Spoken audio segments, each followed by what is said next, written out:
Hello everyone, welcome back to Bharath Gowda classes.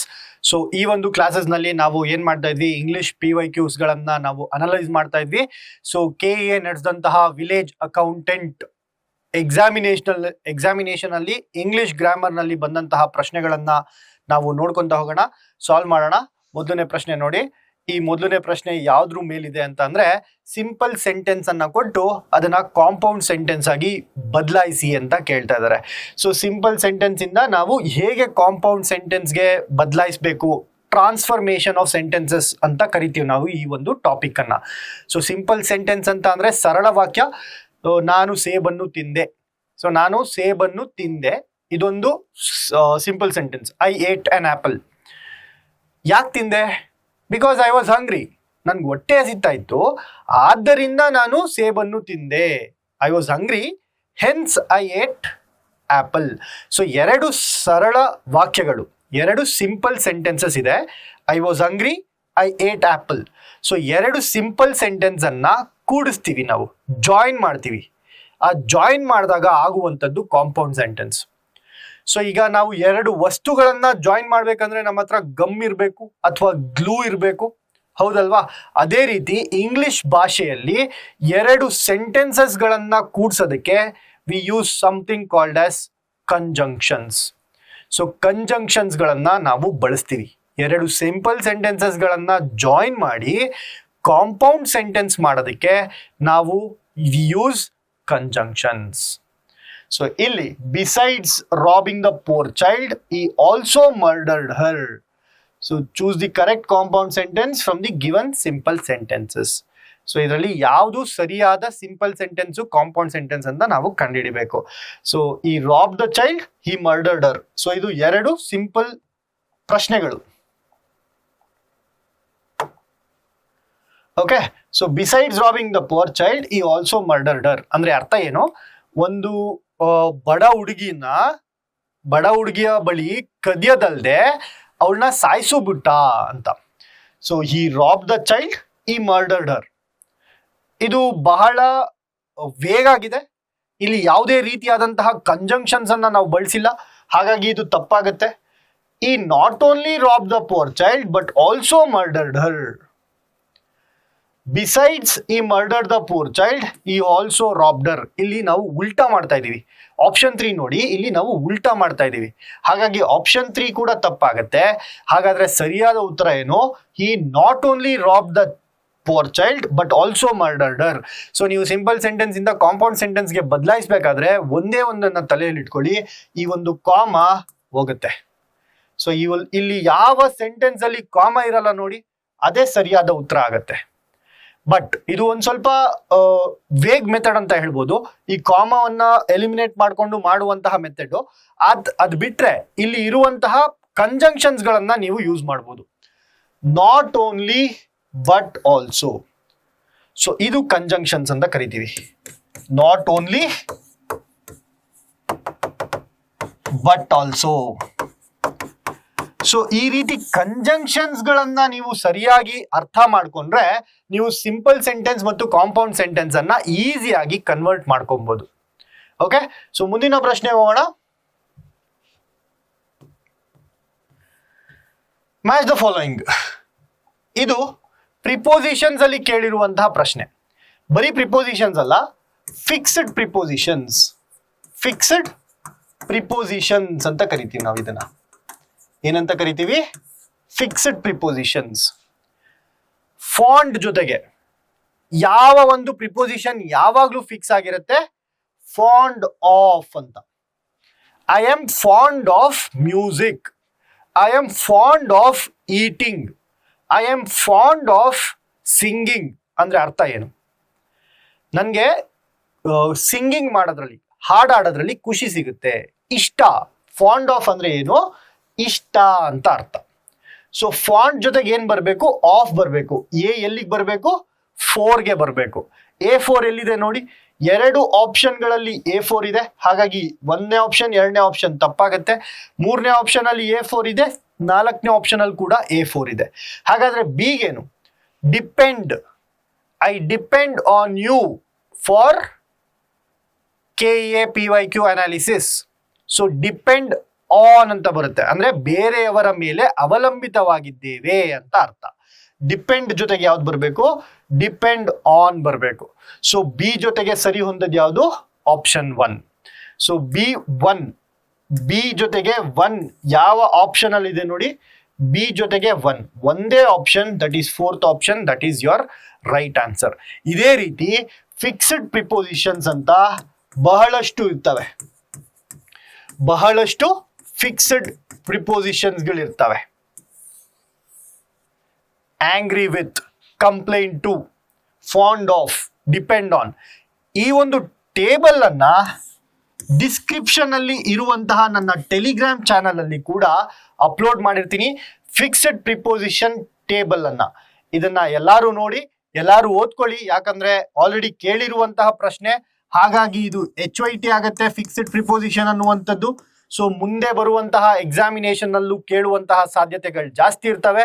ಹಾಗಾಗಿ ಈ ಒಂದು ಏನು ಡಾಕ್ಯುಮೆಂಟ್ ಇದೆ ಇದನ್ನ ನಾನು ನನ್ನ ಡಿಸ್ಕ್ರಿಪ್ಷನ್ ಅಲ್ಲಿ ಇರುವಂತಹ ಟೆಲಿಗ್ರಾಮ್ ಚಾನಲ್ ಅಲ್ಲಿ ಅಪ್ಲೋಡ್ ಮಾಡಿರ್ತೀನಿ, ಅಲ್ಲಿ ಹೋಗಿ ನೀವು ಆಕ್ಸೆಸ್ ಮಾಡ್ಬೋದು, ಡೌನ್ಲೋಡ್ ಮಾಡ್ಕೋಬಹುದು. ರೈಟ್? ಸೊ ಮುಂದಿನ ಪ್ರಶ್ನೆ ಹೋಗೋಣ. ಮುಂದಿನ ಪ್ರಶ್ನೆ ನೋಡಿ, name the relative pronoun. So pronoun ಅಂತ ಬರ್ತಿದೆ, ಸರ್ವನಾಮ ಅಂತ ಕರಿತೀವಿ. ಏನು ಪ್ರನೌನ್ ಅಂದ್ರೆ? ಸೊ ಫಾರ್ ಎಕ್ಸಾಂಪಲ್ ಇವಾಗ Bharath is teaching, Bharath teaches good, Bharath is good. ಈ ತರ ಭರತ್ ಭರತ್ ಭರತ್ ಅಂತ ಪದೇ ಪದೇ ಹೇಳಿದ್ರೆ ಏನಾಗುತ್ತೆ? ಆ ಒಂದು ರಿಪಿಟೇಷನ್ ಆಗತ್ತೆ. ಸೊ ಹಾಗಾಗಿ ಏನ್ ಮಾಡ್ತೀವಿ ನಾವು? ಆ ಒಂದು ರಿಪಿಟೇಷನ್ ಅನ್ನ ತಪ್ಸೋದಿಕ್ಕೆ ನೌನನ ಬದಲಾಗಿ ಪ್ರನೌನ್ ಅನ್ನ ಬಳಸ್ತೀವಿ. ಸೊ ಪ್ರನೌನ್ ಅಂದ್ರೆ ಏನು? ಇವಾಗ ಪ್ರನೌನ್ ಅಂದರೆ ಯಾವುದೇ ನೌನನ ಜಾಗದಲ್ಲಿ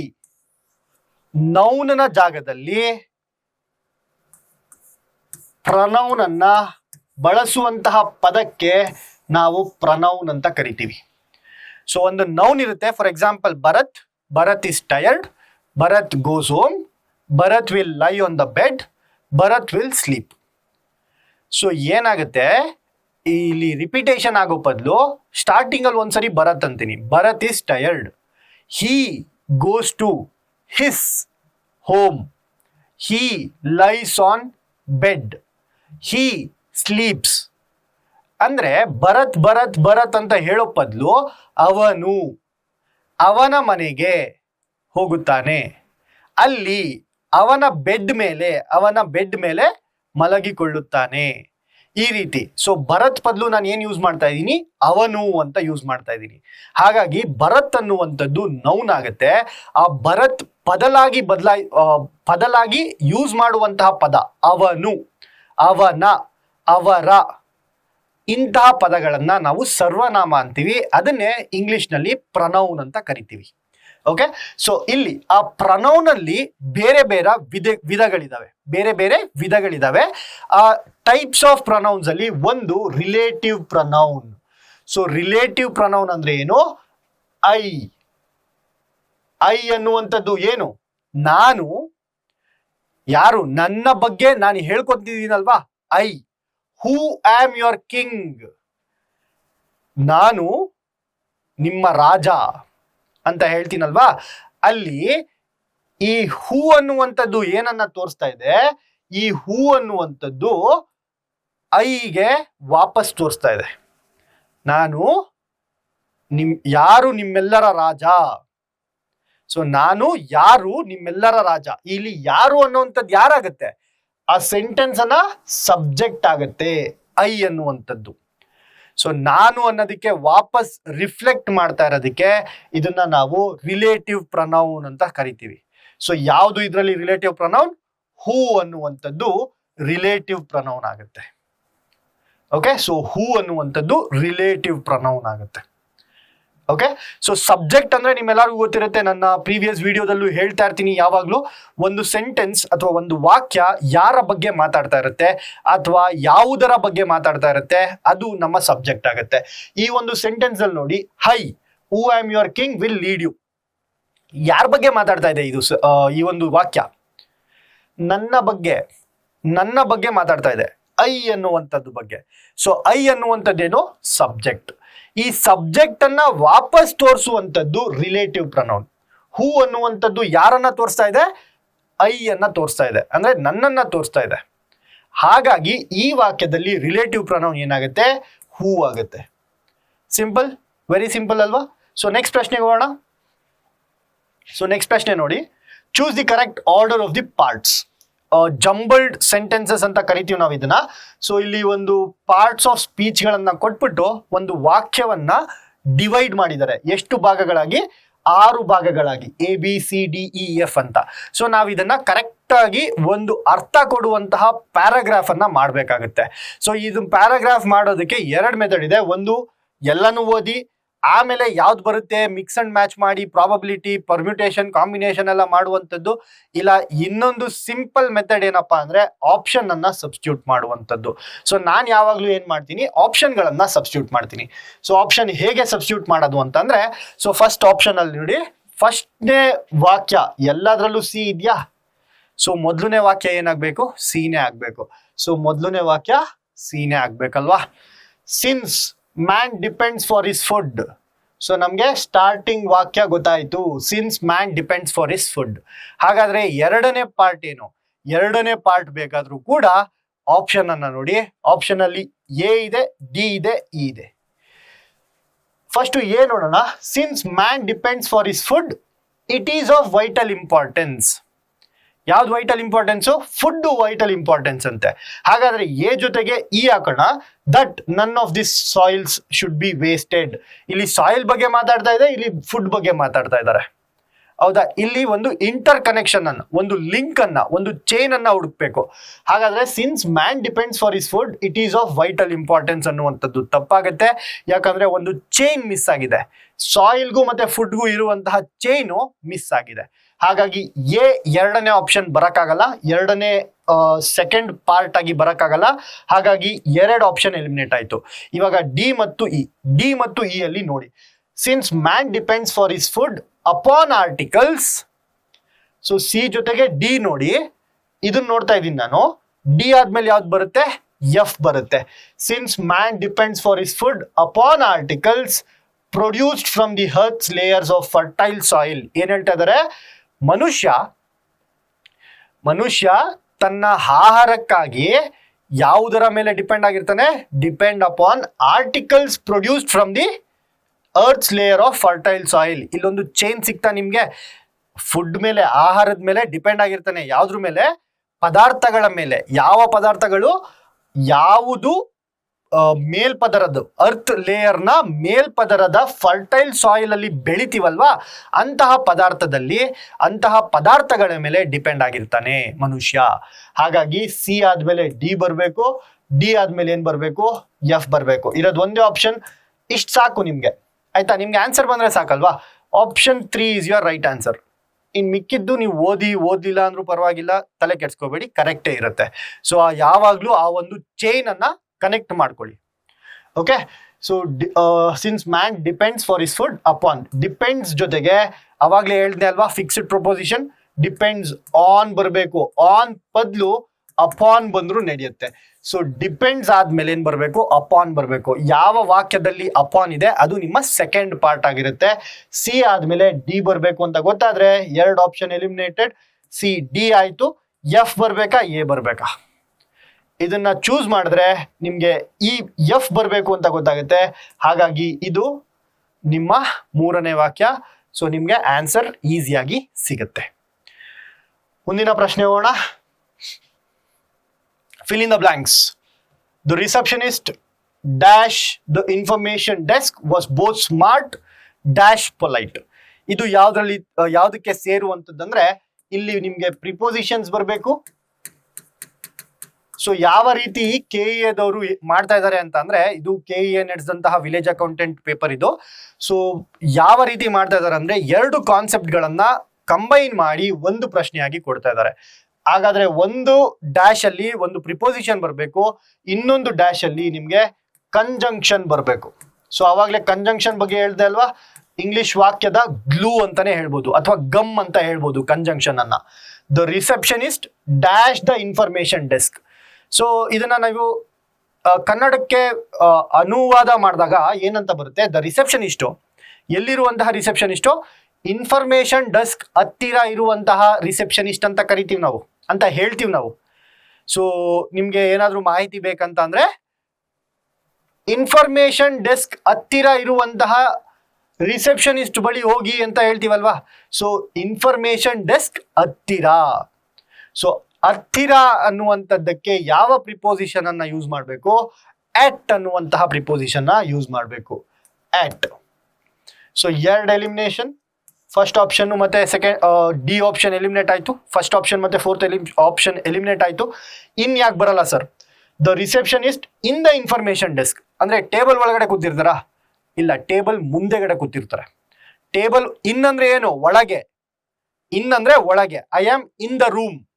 so I am in the room ಅಂದ್ರೆ ಈ 4 ಗೋಡೆಗಳ ಮಧ್ಯ ನಾನಿದ್ದೀನಿ, ಒಳಗಡೆ ಇದ್ದೀನಿ. ಸೊ ಇನ್ ಅಂದ್ರೆ ಒಳಗಡೆ. ಇನ್ಫಾರ್ಮೇಶನ್ ಡೆಸ್ಕ್ ಒಳಗಡೆ ಇರ್ತಾರ? ಸೊ ಈ ತರ ಒಂದು ಟೇಬಲ್ ಇರುತ್ತೆ, ಈ ಟೇಬಲ್ ನ ಒಳಗಡೆ ಇರ್ತಾರ? ಇಲ್ಲ ಅಲ್ವಾ. ಟೇಬಲ್ ನ ಮುಂದೆ ಭಾಗ ಇರ್ತಾರೆ ಅಥವಾ ಹಿಂಭಾಗ ಇರ್ತಾರೆ. ಟೇಬಲ್ ಇರುತ್ತೆ, ಟೇಬಲ್ ಮುಂದೆ ನಾನಿರ್ತೀನಿ, ಅಥವಾ ಟೇಬಲ್ ಇರುತ್ತೆ, ಟೇಬಲ್ ಹಿಂದೆ ನಾನಿರ್ತೀನಿ ರಿಸೆಪ್ಷನಿಸ್ಟ್ ಆಗಿ, ಹೌದಲ್ವಾ? ಹಾಗಾಗಿ ಇನ್ ಅನ್ನುವಂಥದ್ದು ಬರಲ್ಲ. ಅಗೇನ್ ವಿತ್ ಇನ್ ಅಂದ್ರೂ ಕೂಡ within the 4 walls of this room ಅಂದ್ರೆ ಒಳಗಡೆ ಅಂತ ಅರ್ಥ. ಹಾಗಾಗಿ ಎರಡೂ ತಪ್ಪಾಗುತ್ತೆ. ಅಟ್ ಅನ್ನುವಂಥದ್ದು ಹತ್ತಿರ. I am at bus stop ಅಂದ್ರೆ ನಾನು ಬಸ್ ಸ್ಟಾಪ್ ಹತ್ತಿರ ನಿಂತಿದ್ದೀನಿ. I am at class. I am in class ಬೇರೆ, I am at the class room ಬೇರೆ. ಅಂದ್ರೆ ಅರ್ಥ ಏನು, ಡಿಫ್ರೆನ್ಸ್ ಏನು? I am in the class room ಅಂದ್ರೆ ನಾನು ಕ್ಲಾಸ್ ರೂಮ್ ಒಳಗಡೆ ಕೂತಿದ್ದೀನಿ ಅಂತ. I am at the class room ಅಂದ್ರೆ ಕ್ಲಾಸ್ ರೂಮ್ ಬಳಿ ಇದ್ದೀನಿ ನಾನು ಅಂತ, ಹತ್ತಿರದಲ್ಲಿದ್ದೀನಿ.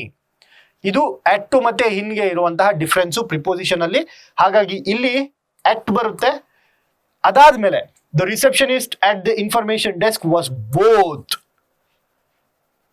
ಬೋತ್ ಜೊತೆಗೆ ಇದನ್ನ ನಾವು ಕಂಜಂಕ್ಷನ್ಸ್ ಅಂತ ಕರಿತೀವಿ. Coordinating conjunctions, correlative conjunctions, subordinating conjunctions ಅಂತೆಲ್ಲ ಬರುತ್ತೆ.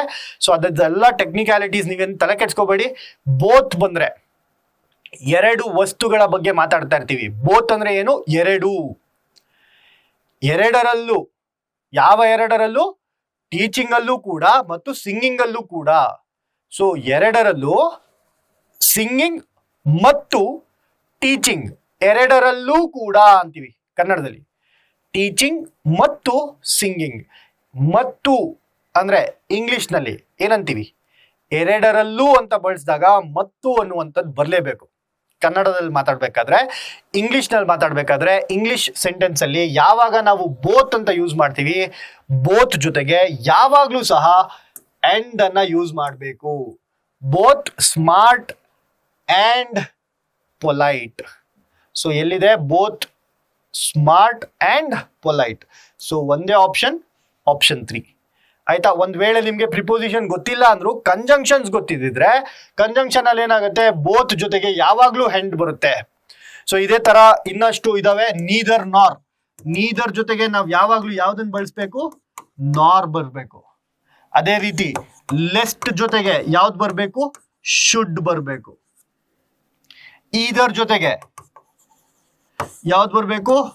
ಆರ್ ಬರ್ಬೇಕು. ನೋ ಸೂನರ್ ಜೊತೆಗೆ, ನೋ ಸೂನರ್ ಜೊತೆಗೆ ಯಾವ್ದು ಬರ್ಬೇಕು? ದ್ಯಾನ್ ಬರ್ಬೇಕು.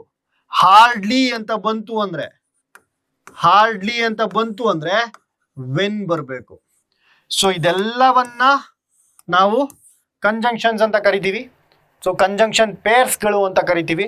ಸೊ ನೀದರ್ ಜೊತೆಗೆ ಯಾವಾಗಲೂ ನಾರ್ ಬರಬೇಕು, ಲೆಸ್ಟ್ ಜೊತೆಗೆ ಶುಡ್ ಬರಬೇಕು, ನೋ ಸೂನರ್ ಜೊತೆಗೆ ದ್ಯಾನ್ ಬರಬೇಕು, ಹಾಗೆ ಹಾರ್ಡ್ಲಿ ಅಥವಾ ಸ್ಕೇರ್ಸ್ಲಿ ಅಂತ ಬಂದ್ರೆ ವೆನ್ ಬರಬೇಕು. ಇದೇ ರೀತಿ ಬೋತ್ ಜೊತೆಗೆ ಯಾವಾಗಲೂ ಏನ್ ಬರಬೇಕು? ಅಂಡ್ ಅಂತ ಬರಬೇಕು. ಸೊ ಕಂಜಂಕ್ಷನ್ ಪೇರ್ಸ್ ಅಲ್ಲಿ ಕ್ವೆಶನ್ಸ್ ಗಳನ್ನ ಕೇಳ್ತಾ ಇದ್ದಾರೆ. ಹಾಗಾಗಿ ಸೊ ಇಲ್ಲಿ ಬೋತ್ ಅಂಡ್ ಅಂತ ಕೊಟ್ಟಿರೋದ್ರಿಂದ ನೆಕ್ಸ್ಟ್ ನೋ ಸೂನರ್ ದ್ಯಾನ್ ಕೊಡ್ಬೋದು ಅಥವಾ hardly when. These 2 are your HYTs. ಆಯ್ತಾ. ಎಷ್ಟೊಂದು ಎಕ್ಸಾಮ್ಗಳಲ್ಲಿ ಇದರ ಮೇಲೆ ನಿಮ್ಗೆ ಪ್ರಶ್ನೆಗಳು ಬಂದಿರ್ತವೆ. ಸೊ ನೋ ಸೂನರ್ ಬಂದ್ರೆ ಕಣ್ಮುಚ್ಕೊಳ್ಳಿ, ಬೇರೆ ಎಲ್ಲ ಬಿಟ್ಬಿಡಿ. ಇಲ್ಲೇನಾದ್ರೂ ನೋ ಸೂನರ್ ಅಂತ ಕಾಣಿಸ್ತು, ನಿಮ್ಮ ಆನ್ಸರ್ ಏನಾಗಿರುತ್ತೆ? ದ್ಯಾನ್ ಆಗಿರುತ್ತೆ. ಸೊ ಕಣ್ಮುಚ್ಕೊಂಡು ದ್ಯಾನ್ ಹಾಕ್ಬಿಟ್ಟು ಬನ್ನಿ. ನೋ ಸೂನರ್ ಜೊತೆಗೆ ಏನ್ ಬರ್ಬೇಕು? ದ್ಯಾನ್ ಬರ್ಬೇಕು. ಅದೇ ರೀತಿ ನೋ ಸೂನರ್ ಬದಲು ಹಾರ್ಡ್ಲಿ ಅಂತ ಬಂತು ಅನ್ಸುತ್ತೆ. ಹಾರ್ಡ್ಲಿ ಅಂತ ಬಂದ್ರೆ ಏನ್ ಮಾಡ್ಬೇಕು? ಹಾರ್ಡ್ಲಿ ಅಂತ ಬಂದ್ರೆ ಕಣ್ಮುಚ್ಕೊಳ್ಳಿ, ತಿರ್ಗಾ ವೆನ್ ಅನ್ನೋದಕ್ಕೆ ಆನ್ಸರ್ ಹಾಕ್ಬಿಟ್ಟು ಬನ್ನಿ, ಕರೆಕ್ಟ್ ಆಗೇ ಇರುತ್ತೆ. ಆಯ್ತಾ. ಸೊ ಮುಂದಿನ ಪ್ರಶ್ನೆ ಹೋಗೋಣ. ಮುಂದಿನ ಪ್ರಶ್ನೆ ನೋಡಿ, choose the correct question tag. So question tag is also, ನಾನು ಯಾವಾಗಲೂ ಹೇಳ್ತಾ ಇರ್ತೀನಿ HYT ಅಂತ. ಸೊ ಕ್ವೆಶನ್ ಟ್ಯಾಗ್ ಅನ್ನುವಂಥದ್ದು ಕೂಡ HYT ಆಗಿರುತ್ತೆ. ಎಲ್ಲಾ ಪ್ರಶ್ನೆಗಳಲ್ಲೂ, ಎಲ್ಲಾ ಪ್ರಶ್ನೆ ಪತ್ರಿಕೆಗಳಲ್ಲೂ ಕ್ವೆಶನ್ ಟ್ಯಾಗ್ ಮೇಲೆ ಒಂದು ಕ್ವೆಶನ್ ಡೆಫಿನೆಟ್ಲಿ ಇರುತ್ತೆ. ಸೊ ಕ್ವೆಶನ್ ಟ್ಯಾಗ್ ಮೇಲೆ ನಾವು ಏನು ಹಿಡಿತವನ್ನ ಸಾಧಿಸೋದು ಬಹಳ ಇಂಪಾರ್ಟೆಂಟ್ ಆಗುತ್ತೆ. ಸೊ ಕ್ವೆಶನ್ ಟ್ಯಾಗ್ ಅಂತ ಬಂದಾಗ ಇಲ್ಲೊಂದು ಪ್ರಶ್ನೆಯನ್ನ ಕೇಳಿದ್ದಾರೆ, for a professional sports person fitness is a must. So ಒಂದು ಸೆಂಟೆನ್ಸ್ ಕೊಟ್ಟಿದ್ದಾರೆ, ಕ್ವೆಶನ್ ಟ್ಯಾಗ್ ಅನ್ನ ಸಾಲ್ವ್ ಮಾಡ್ಬೇಕಾದ್ರೆ ಈ ಸೆಂಟೆನ್ಸು ಪಾಸಿಟಿವಾ ನೆಗೆಟಿವಾ ಅಂತ ನೋಡ್ಬೇಕು. ಫಸ್ಟ್ ಈ ಸೆಂಟೆನ್ಸು ಪಾಸಿಟಿವಾ ನೆಗೆಟಿವಾ? ನಾವೇನಾದ್ರೂ ಸ್ಪೋರ್ಟ್ಸ್ ಆಡಬೇಕು ಅಂದ್ರೆ, ನಾನೇನಾದ್ರೂ ಒಬ್ಬ ಪ್ರೊಫೆಷನಲ್ ಆಟಗಾರ ಆಗಿದ್ರೆ, ಪ್ರೊಫೆಷನಲ್ ಸ್ಪೋರ್ಟ್ಸ್ ಪರ್ಸನ್ ಆಗಿದ್ರೆ, ನನಗೆ ಫಿಟ್ನೆಸ್ ಅನ್ನುವಂಥದ್ದು ಬಹಳ ಮುಖ್ಯ. ಇಲ್ಲಿ ನಾನು ಪಾಸಿಟಿವ್ ಆಗಿ ಮಾತಾಡ್ತಾ ಇದ್ದೀನಿ, ಹಾಗಾಗಿ ಪಾಸಿಟಿವ್ ಸೆಂಟೆನ್ಸ್ ಇದು. So positive sentence. ಅದೇ ಒಂದು ವೇಳೆ ನಾನೇನಾದ್ರೂ ಪ್ರೊಫೆಷನಲ್ ಸ್ಪೋರ್ಟ್ಸ್ ಮೆನ್ ಆಗ್ಬೇಕಂದ್ರೆ, for a professional sports men he should not smoke ಅಂದ್ರೆ ನಾಟ್ ಅಂತ ಬಳಸ್ತಾ ಇದ್ದೀನಿ, ಅಂದ್ರೆ ಸಿಗರೆಟ್ ಸೇದಬಾರ್ದು. ನಾಟ್ ಅಂತ ಅಂದ್ರೆ ಅದು ನೆಗೆಟಿವ್ ಸ್ಟೇಟ್ಮೆಂಟು, ನೀನ್ ಮಾಡಬೇಡಿ ಅಂತ ಹೇಳ್ತಾ ಇದ್ದೀನಿ. ಹಾಗಾಗಿ ಅದೇನಾಗುತ್ತೆ, ನೆಗೆಟಿವ್ ಸೆಂಟೆನ್ಸ್ ಆಗುತ್ತೆ, ನೆಗೆಟಿವ್ ಸ್ಟೇಟ್ಮೆಂಟ್ ಆಗುತ್ತೆ. ಸೊ ಇಲ್ಲಿ ಕೊಟ್ಟಿರುವಂಥದ್ದು ಪಾಸಿಟಿವ್ ಸ್ಟೇಟ್ಮೆಂಟ್. ಸೊ ಯಾವಾಗಲೂ ನೆನ್ಪಿಟ್ಕೊಳ್ಳಿ, ಕ್ವೆಶನ್ ಟ್ಯಾಗ್ಗೆ ಉಲ್ಟಾ ಆಗುತ್ತೆ. ಪಾಸಿಟಿವ್ ಸ್ಟೇಟ್ಮೆಂಟ್ ಇತ್ತು ಅಂದ್ರೆ ನಿಮ್ಮ ಕ್ವೆಶನ್ ಟ್ಯಾಗ್ ಏನಾಗುತ್ತೆ, ಕ್ವೆಶನ್ ಟ್ಯಾಗು ನೆಗೆಟಿವ್ ಆಗುತ್ತೆ. ಅದೇ ಒಂದು ವೇಳೆ ನಿಮ್ಮ ಸ್ಟೇಟ್ಮೆಂಟ್ ನೆಗೆಟಿವ್ ಇತ್ತು ಅಂದ್ರೆ ಕ್ವೆಶನ್ ಟ್ಯಾಗ್ ಏನಾಗುತ್ತೆ, ಕ್ವೆಶನ್ ಟ್ಯಾಗ್ ಪಾಸಿಟಿವ್ ಆಗುತ್ತೆ. ಓಕೆ, ಸೊ ಈ 4 ಆಪ್ಷನ್ ಅಲ್ಲಿ ಎಲ್ಲಾನು ನೆಗೆಟಿವ್ ಇರುವಂತಹ question ಟ್ಯಾಗ್ಗಳೇ. isn't, doesn't, mustn't. Okay, so ಎಲ್ಲಾನು ನಿಮ್ಗೆ ಏನಿದೆ, ನೆಗೆಟಿವ್ ಇದೆ. ಅದಾದ್ಮೇಲೆ ನಾವು ನೋಡ್ಬೇಕಾಗಿರುವಂಥದ್ದೇನು, verb.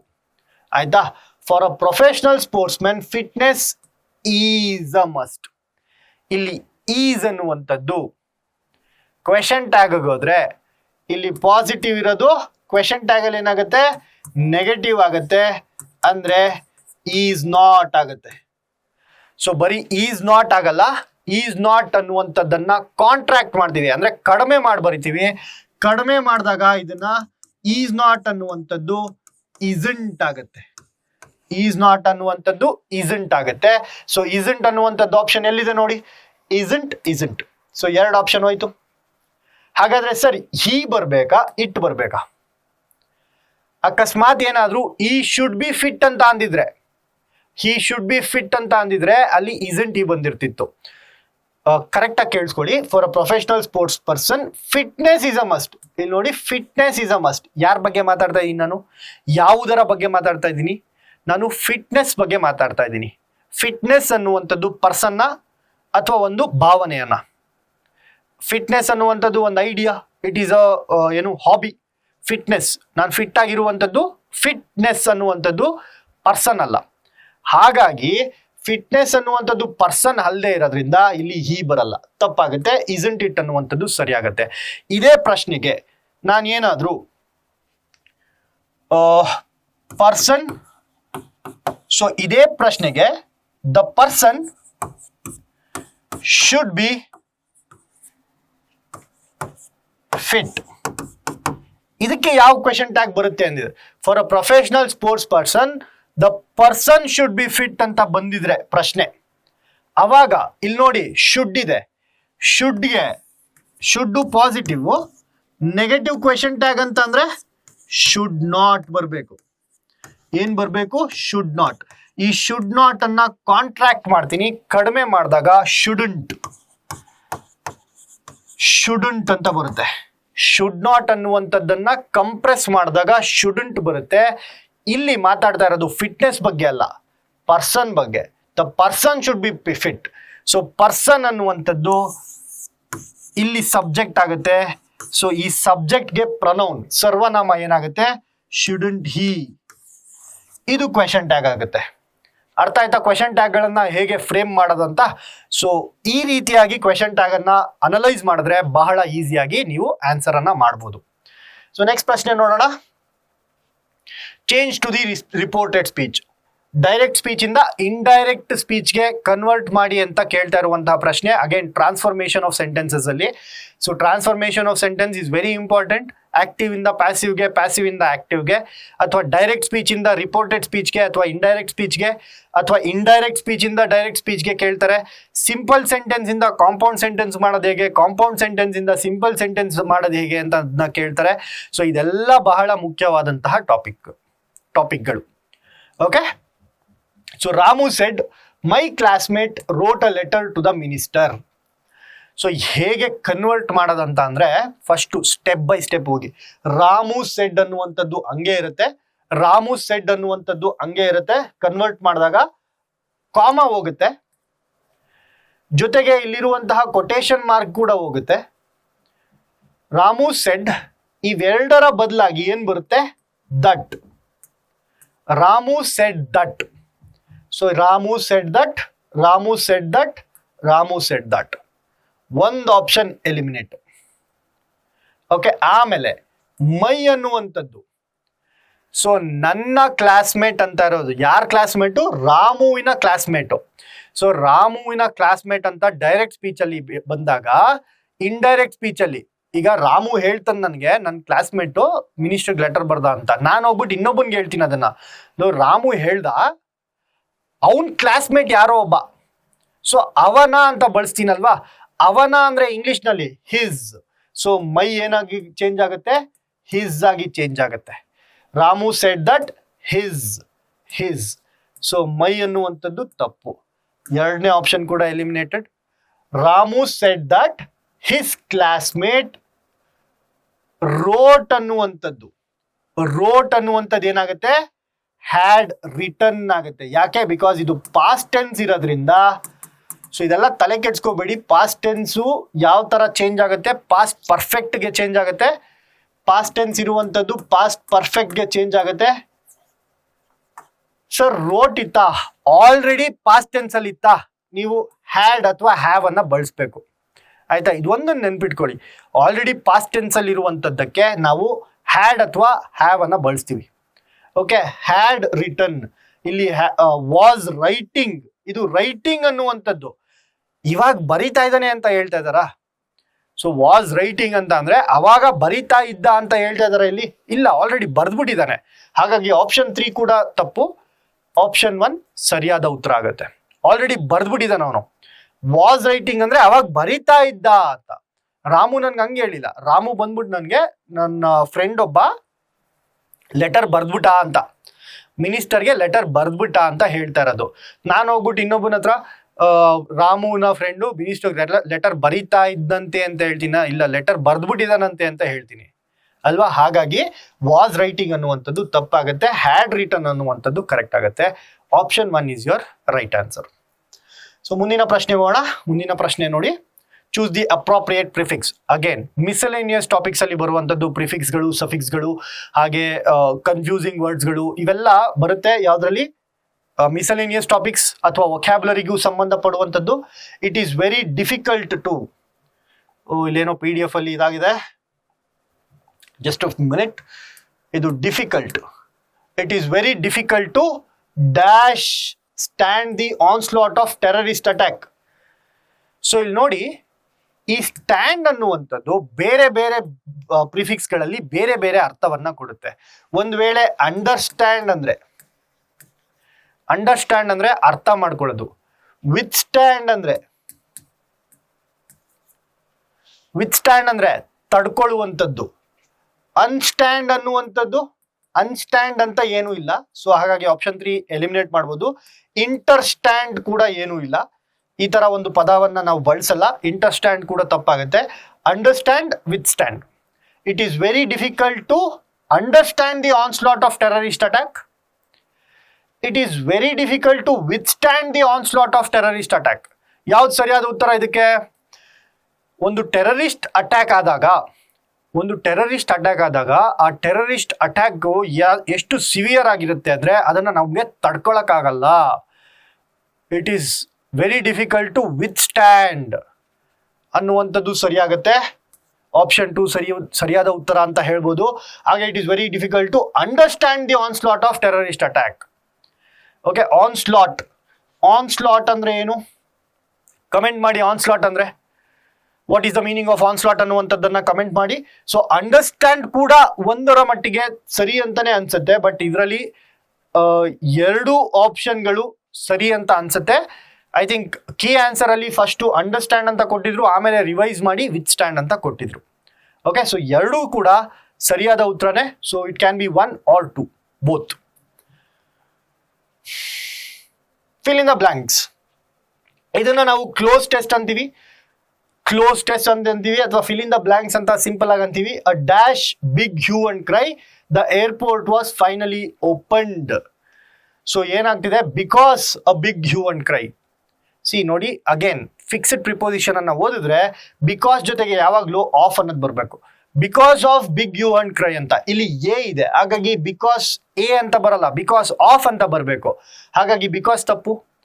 Between a big hue and cry, between ಆದ್ಮೇಲೆ ಎ ಅನ್ನುವಂಥದ್ದನ್ನ ಬಳಸಲ್ಲ, ಹಾಗಾಗಿ ಇದು ಕೂಡ ತಪ್ಪು.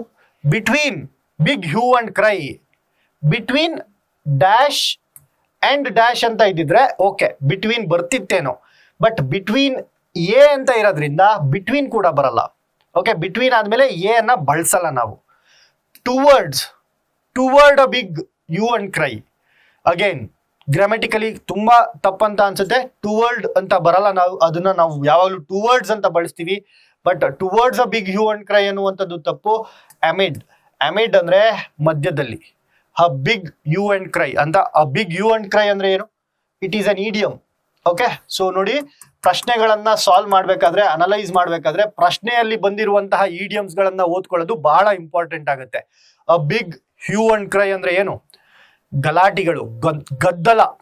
ಬಿಗ್ ಹ್ಯೂ ಅಂಡ್ ಕ್ರೈ ಅಂತ ಅಂದ್ರೆ ಗದ್ದಲ ಅಂತ ಹೇಳ್ಬೋದು. Amid a big hue and cry ಅಂದ್ರೆ ಆ ಗದ್ದಲದ ಮಧ್ಯದಲ್ಲಿ, ಆ ಗದ್ದಲದಲ್ಲೇ the airport was finally opened. ಆ ಏರ್ಪೋರ್ಟ್ ಓಪನ್ ಆಯ್ತು ಫೈನಲ್ ಆಗಿ ಅಂತ ಹೇಳ್ತಾ ಇದ್ದಾರೆ. ಸೊ ಹಾಗಾಗಿ ಅಮಿಡ್ ಅನ್ನುವಂಥದ್ದು ಸರಿಯಾದ ಉತ್ತರ ಆಗುತ್ತೆ. ಸೊ ಅಗೇನ್ ಇನ್ನೊಂದು ಪ್ರಶ್ನೆ ಕ್ಲೋಸ್ ಟೆಸ್ಟ್ ಅಲ್ಲಿ, the dash announced the dash of the sports competition. Principal. So ಏನಂತ ಅಂತೀವಿ ಇದನ್ನ? ಹೋಮೋಫೋನ್ಸ್ ಅಂತ ಕರಿತೀವಿ. ಏನ್ ಸರ್ ಹೋಮೋಫೋನ್ಸ್ ಅಂದ್ರೆ ಏನೇನೋ ಹೇಳ್ತಾ ಇದೀರಲ್ಲ ಸರ್ ಅಂತ ಅನ್ಕೋಬೇಡಿ. ಹೋಮೋಫೋನ್ಸ್ ಅಂದ್ರೆ, ಸೊ ಫೋನಲ್ಲಿ ಏನ್ ಮಾಡ್ತೀರಾ? ಮಾತಾಡ್ತೀವಿ. ಸೊ ಯಾವ ಪದಗಳು ಮಾತಾಡೋದಕ್ಕೆ ಸೇಮ್ ಅನ್ಸುತ್ತೆ ಅಥವಾ ಕೇಳಿಸೋದಕ್ಕೆ ಸೇಮ್ ಅನ್ಸುತ್ತೆ ನೋಡಿ. ಪ್ರಿನ್ಸಿಪಲ್ ಎರಡಕ್ಕೂ ಪ್ರಿನ್ಸಿಪಲ್ಲೇ ಅಂತೀವಿ. ಸೊ ಕೇಳೋದಕ್ಕೆ ಸಿಮಿಲರ್ ಇದೆ, ಬಟ್ ಸ್ಪೆಲ್ಲಿಂಗ್ ಚೇಂಜ್ ಇದೆ, ಅದಕ್ಕೆ ನಾವು ಹೋಮೋಫೋನ್ಸ್ ಅಂತ ಕರಿತೀವಿ. ಸೊ ಫೋನಲ್ಲಿ ಏನ್ ಮಾಡ್ತೀವಿ? ಕೇಳಿಸ್ಕೋತೀವಿ. ಹಾಗಾಗಿ ಕೇಳೋದಕ್ಕೆ ಸೇಮ್ ಇದೆ. ಪ್ರಿನ್ಸಿಪಲ್ ಮತ್ತು ಪ್ರಿನ್ಸಿಪಲ್ ಕೇಳೋದಕ್ಕೆ ಸೇಮ್ ಇದೆ, ಆದರೆ ಬರ್ದಾಗ ಅದರ ಸ್ಪೆಲ್ಲಿಂಗ್ಗಳು ಚೇಂಜು. ಅದನ್ನ ನಾವು ಹೋಮೋಫೋನ್ಸ್ ಅಂತೀವಿ. ಈ ಪ್ರಿನ್ಸಿಪಲ್ ಅಂದ್ರೆ ಏನು? ಈ ಪ್ರಿನ್ಸಿಪಲ್ ಅಂತ ಅಂದ್ರೆ ಪ್ರಿನ್ಸಿಪಲ್ ಅಂತ ಅಂದ್ರೆ ಒಂದು ತತ್ವ ಅಥವಾ ಇಟ್ ಈಸ್ ಅ ವ್ಯಾಲ್ಯೂ, ಒಂದು ತತ್ವವನ್ನ ಪಾಲಿಸೋದು, ಅದು ಪ್ರಿನ್ಸಿಪಲ್. ಈ ಪ್ರಿನ್ಸಿಪಲ್ ಅಂದ್ರೆ ಏನು? ಸ್ಕೂಲಿನ ಪ್ರಿನ್ಸಿಪಲ್ ಅಂತೀವಿ. ಹೆಡ್ ಮಾಸ್ಟರ್ಗೆ ಪ್ರಿನ್ಸಿಪಲ್. ಇಲ್ಲಿ ಪ್ರಿನ್ಸಿಪಾಲ್ ಅಂತ ಅಂದ್ರೆ ಪ್ರಾಂಶುಪಾಲರು, ಹೆಡ್ ಮಾಸ್ಟರ್. ಈ ಪ್ರಿನ್ಸಿಪಲ್ ಅಂದ್ರೆ ತತ್ವ. ಸೊ ದ ತತ್ವ ಅನೌನ್ಸ್ ದ ಪ್ರಿನ್ಸಿಪಲ್. ತತ್ವ ಅನೌನ್ಸ್ ಮಾಡುತ್ತಾ ಏನಾದ್ರು? ಒಬ್ಬ ಹೆಡ್ ಮಾಸ್ಟರ್ ಅನೌನ್ಸ್ ಮಾಡ್ದ, ಹೌದಲ್ವಾ? ಸೊ ಇದಕ್ಕೆ ಹೆಡ್ ಮಾಸ್ಟರ್ ಅನ್ನುವಂಥದ್ದು ಬರಬೇಕು. ಈ ಪ್ರಿನ್ಸಿಪಲ್ ತಪ್ಪಾಗುತ್ತೆ. ಸೊ ಆಪ್ಷನ್ 1 ಮತ್ತು ಆಪ್ಷನ್ 4 ಎಲಿಮಿನೇಟೆಡ್. ಆಪ್ಷನ್ 2 ಮತ್ತು ಆಪ್ಷನ್ 3 ಅಲ್ಲಿ ನೋಡಿ ಪ್ರಿನ್ಸಿಪಲ್. ಈ ಪ್ರೈಸ್ ಅಂದ್ರೆ ಬೆಲೆ. ಈ ಪ್ರೈಸ್ ಅಂದ್ರೆ ಬಹುಮಾನ.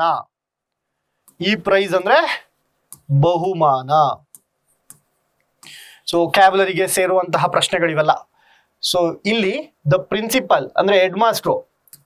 ಯಾವ principal? Principal announce the prizes, ಬಹುಮಾನಗಳನ್ನ ಆಫ್ ದಿ ಸ್ಪೋರ್ಟ್ಸ್ ಕಾಂಪಿಟೇಷನ್ ಅಲ್ಲಿ ಬೆಲೆ ಕೊಡ್ತಾರ, ಬಹುಮಾನ ಕೊಡ್ತಾರೆ, ಹಾಗಾಗಿ ಪ್ರೈಸಸ್. ಸೊ ಯಾವುದು ನಿಮ್ಮ ಸರಿಯಾದ ಉತ್ತರ? ಆಪ್ಷನ್ 3. ಓಕೆ, ಮುಂದಿನ ಪ್ರಶ್ನೆಯನ್ನ ನೋಡೋಣ. ಓಕೆ, ಐ ಥಿಂಕ್ ಇಲ್ಲಿಗೆ ನಿಮ್ಮ 10 ಪ್ರಶ್ನೆಗಳು, ಇವತ್ತಿನ 10 ಪ್ರಶ್ನೆಗಳು ಮುಕ್ತಾಯ ಆಗಿರುತ್ತೆ. ಸೊ ಇದೇ ರೀತಿ ಪ್ರತಿದಿನ 10 ಕ್ವೆಶನ್ಗಳನ್ನ ಅನಲೈಸ್ ಮಾಡುವಂತಹ ಈ ಒಂದು ಸೀರೀಸ್ ಭರತ್ ಗೌಡ ಕ್ಲಾಸಸ್ ಅಲ್ಲಿ ನಿಮಗೆ ಸಿಗುತ್ತೆ.